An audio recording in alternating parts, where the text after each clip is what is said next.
Hi everyone, it's Marcy from Texas, and I'm here again today to do another Facebook Live about another one of the ancient essential oils.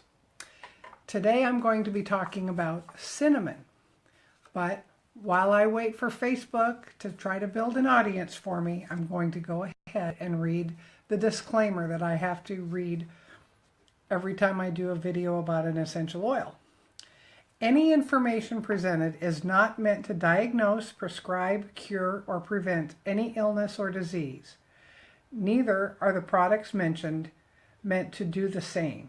This presentation is strictly for information and educational purposes and is not medical advice. Please seek a qualified healthcare professional of your choice when making health choices for yourself or your family, your pets included. Hi, Bob. Thanks for joining in. I appreciate it. So today we're going to talk about cinnamon bark oil. Actually, the spice cinnamon. Young Living happens to produce theirs by distilling the bark of the tree. I love the smell of cinnamon. This is also, just like yesterday we talked about cassia being a hot oil, cinnamon is also a very hot oil. There's quite a bit of difference, even though they're both cinnamomum something. Cassia is cinnamomum cassia. The cinnamon that we're going to talk about today is considered true cinnamon. It's called Cinnamomum zeylanicum. It's also known as Cinnamomum verum. Now, cassia is from China, but true cinnamon is from India, Sri Lanka, that area. So they're from two totally different parts of the world, or sides of the Holy Land, if you want to think of it that way. Cinnamon bark oil the spice cinnamon was probably what started the spice trade in the first place. It was very highly prized. It had a lot of different qualities to it. They loved the smell of it, but they also used it as medicine in many cultures. And what's interesting about cinnamon is that oil distilled from the bark is full, it's 60% cinnamaldehyde. But if you distill the leaves, you're going to get 80% eugenol, eugenol. I can't tell you what those things are. You're going to have to actually research it yourself if you want to see what some of the natural health oriented websites say about that. I'm not allowed to actually send you to a particular website or tell you any of the qualities of the oils as far as your health is concerned. All I can tell you is that it is extremely health supportive, especially of your immune system, for cinnamon. Cinnamon is mentioned in Exodus chapter 30, verses 23. We know that from historical writings that the cinnamon trade was happening from India, Sri Lanka, Ceylon to Egypt as early as 2000 BC. It was a gift fit for kings. It was more highly prized than cassia. Cassia was, again, that's the one from China, the cinnamomum variety from China. It was they had a lot more trees. So it wasn't as rare as what they call Indian cinnamon. So that may be part of it. Also, they're just a little bit different.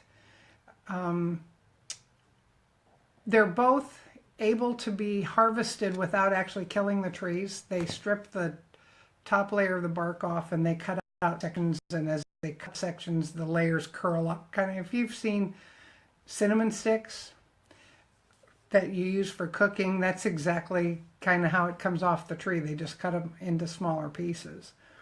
So as far as telling the difference between cassia and cinnamon, true cinnamon is a lighter color, whereas the cassia is actually a deeper red. The true cinnamon is paler. It's very fine texture. Most cooks prefer to use the ground true cinnamon rather than the ground cassia. They feel like it has a finer flavor in it for foods. Let's see. I wanted to read something for you.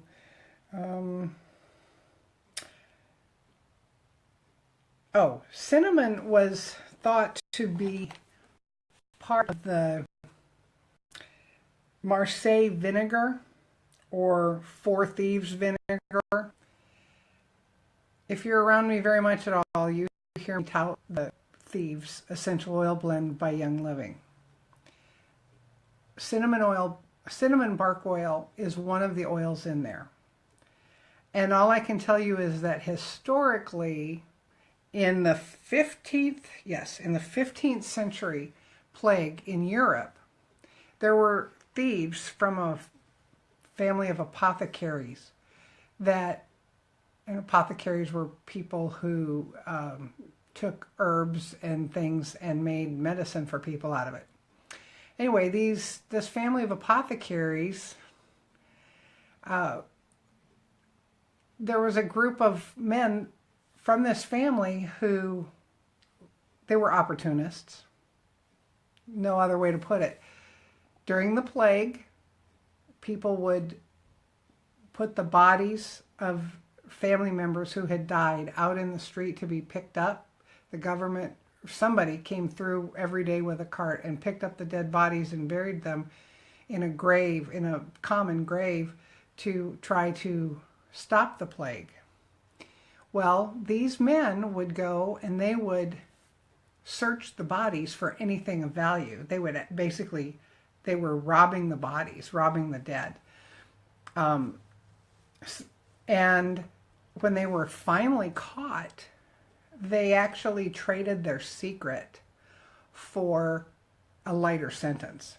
And it's purported, I've not seen any documentation on this, but I've heard, and I've seen it in research, that they actually claim that cinnamon bark oil was one of the oils that they used in this mixture, this Marseille vinegar, to help them to not catch the plague. Of course, back then, they really didn't know what was causing the plague in the first place. One thing about cinnamon bark oil, because it's a hot oil, again, it absolutely needs to be diluted if you're going to use it on your skin. Now, just to let you know about Young Living, any bottle of oil that has a solid color label like this is labeled for topical use or aromatic use only. Young Living has a line of Vitality oils, and they do have Vitality cinnamon bark oil in the Vitality. Vitality is labeled for internal use. I can tell you that Young Living puts the same oil. It's distilled the exact same way. It may even be from the same batch in the Vitality oils as they do in the aromatic and topical oils. It's just that under FDA rules, if something is safe to put on your skin or smell, it can't be safe to ingest, and vice versa. So we are having to label the bottles as two different ways. So in order for me to be completely legal, I have to tell you, if you want to ingest cinnamon bark oil, you need to make sure it's the one with the white label. And I don't have a Vitality cinnamon bark oil. I have Vitality and some other oils, but not in cinnamon bark oil, just because I haven't started to collect them very much. Anyway, cinnamon bark oil, it's great just to have around, just to smell. I like putting it in my diffuser, especially in the wintertime, because it kind of smells like Christmas and winter and everything. But I enjoy it a lot. It's one of the oils that I use up a lot around here. I have to keep ordering it. And it doesn't have a childproof cap on it, even though it maybe should, just because it is a hot oil and it could very well irritate your skin if you get it on your skin. However, I've been known to actually put it up my nose. Under circumstances. And that's okay. My husband, I told him, I suggested that he do it once. He accused me of trying to kill him. It is hot, and you have to have a high threshold of pain if you're going to put it in any mucous membrane. You know, if you're going to take the Vitality and put it under your tongue, it's going to be hot. And don't drink water, because water spreads it, makes it worse. If you put a hot oil somewhere and it just burns too much, take some coconut oil or some olive oil or whatever. That will take the burn away. It will help to diffuse all of the pain. But anyway, if y'all have any questions, you can send me a private message. You can comment here on my video. You can go to my website, which is anoil4, the word that.com. Anoilforthat.com, but 4 is the digit 4. I really appreciate everybody watching. Tune in tomorrow and I'll see what I'm going to cover then. You guys have a tremendously blessed day. Again, I appreciate everybody watching. Hey, Naomi. Hey, Jennifer.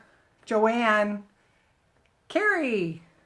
It's good to see everybody. Thanks so much. Have a great day. Let me know if you have any questions. Bye.